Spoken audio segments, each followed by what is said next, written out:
Hello friends, I would like to make a quick overview of the Rod Rack spinning rod holder. It allows you to fix 3 spinning rods along the side of the vessel.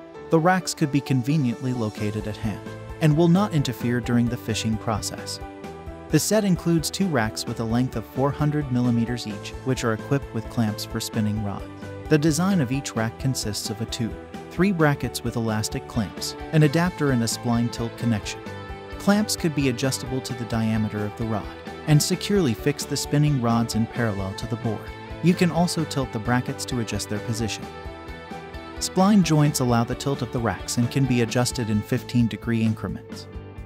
The racks can be fixed in any position from horizontal to vertical. This is convenient when you need to navigate the vessel through narrow places. The holder of this model is supplied both separately and in the kits, with mounting systems for installation on inflatable boats and kayaks. The main parts are made of fiberglass reinforced polyamide. Clamps are made of polyurethane. The tubes are made of anodized aluminum, covered with a protective powder coating. I personally guarantee the high quality of BORIKA products because I am their creator, inspirer, and active user.